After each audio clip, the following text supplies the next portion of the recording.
Em nome de Allah, clemente e misericordioso, e a paz de Deus esteja sobre o profeta Muhammad e sobre todos os seus companheiros e seguidores até o dia do juízo.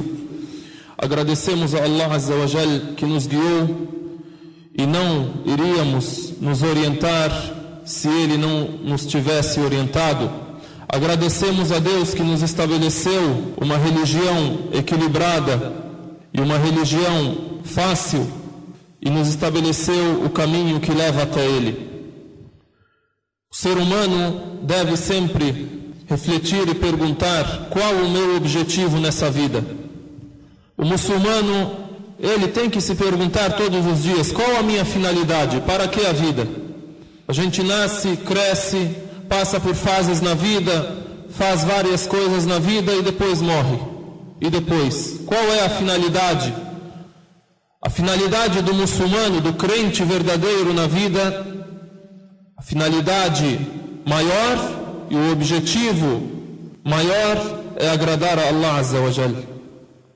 Agradar a Deus, o Altíssimo, e estar segundo aquilo que agrada a Deus. Ter a crença saudável em Deus, fazer do lícito realmente lícito e fazer do ilícito ilícito e não se aproximar dele e ter uma vida natural e equilibrada de acordo com aquilo que Deus estabeleceu. Para que as nossas ações sejam aceitas, nós fazemos muitas benfeitorias, não fazemos? Para que essas ações, essas benfeitorias sejam aceitas, a pessoa deve saber como fazê-las, no que se embasar para fazê-las. Qual é a base que eu tenho para fazer isso? Muitas pessoas fazem benfeitorias e muitas pessoas dizem, eu sou reto e eu tenho a melhor conduta. Porém, todas essas pessoas têm condutas diferentes e contrárias uma da outra. E todos dizem, eu sou o mais reto e eu sou o único que faço as benfeitorias da maneira correta. Então, quem é que estabelece quem está correto e quem está incorreto? Deus. Segundo aquilo que Ele nos revela, através dos seus profetas, por fim, através do profeta Muhammad sallallahu alaihi wasallam. As condições de aceitação das ações. As condições de aceitação da minha benfeitoria. A primeira delas, al-iman as-sahih. A pessoa ter uma crença correta, a crença saudável, a crença do monoteísmo. Crer em Deus sem associar ninguém a Ele. Crer que la ilaha illallah. Crer que só Deus é realmente divindade.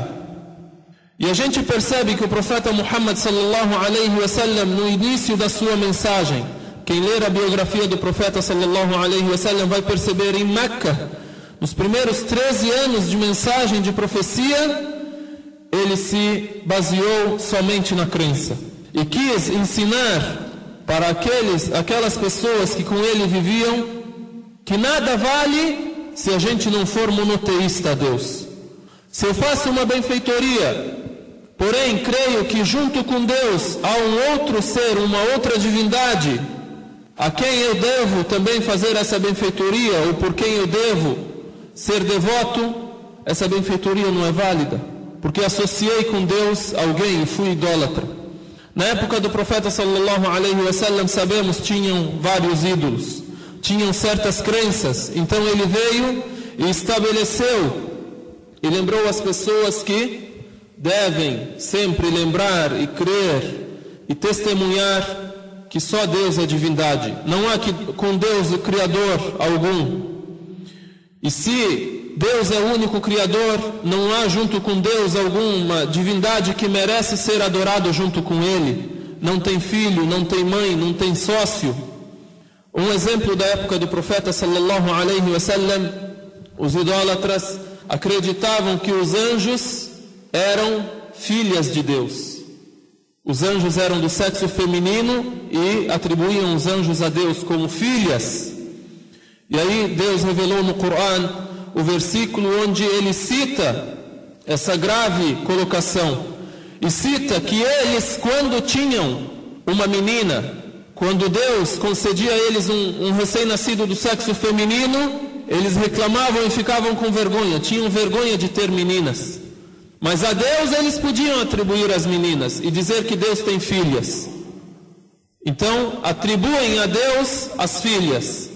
E quando a eles é concedido uma menina e Deus agracia eles com uma filha, eles ficam com vergonha e não sabem o que falar para o povo. Tanto a idolatria que eles faziam é um defeito, e também eles terem essa ideia de que meninas traz vergonha ou é um atraso, também é uma colocação errônea e é um grave pecado. E aí veio o profeta sallallahu alaihi wasallam e também estabeleceu a crença entre eles com o equilíbrio e com a reflexão. Quem lê o Coran sempre vê o estabelecimento da crença relacionado à mente, à reflexão. Sempre, vocês não meditam, vocês não pensam, por que não razoam?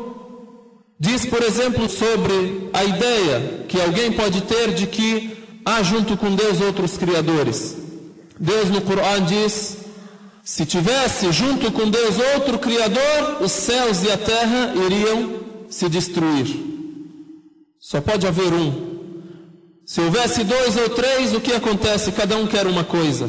Um sócio quer que seja assim, outro sócio quer que seja assim. Outro exemplo da reflexão: quando você passa por uma casa bonita, um castelo, um imóvel bem construído, você olha e diz: como é experiente o arquiteto que projetou essa casa, como é inteligente, como fez bem feito. Então que as pessoas olhem para os céus, para a terra, para tudo que existe, para os seres humanos, para os animais, tudo que Deus colocou na terra. Isso não leva à crença saudável de que existe Deus e de que Deus criou tudo isso com uma finalidade, não criou isto à toa. Então esta é a principal base da aceitação da boa ação. Esta é a principal base da aceitação das benfeitorias que a pessoa pode fazer. Primeira coisa é estar estabelecida esta benfeitoria sobre uma crença saudável. E aí esta crença saudável também, ela atendeu a todas as necessidades do ser humano. Atendeu ao espírito do ser humano, a necessidade do espírito, a necessidade da alma. Atendeu a necessidade do corpo, atendeu a necessidade da sua mente.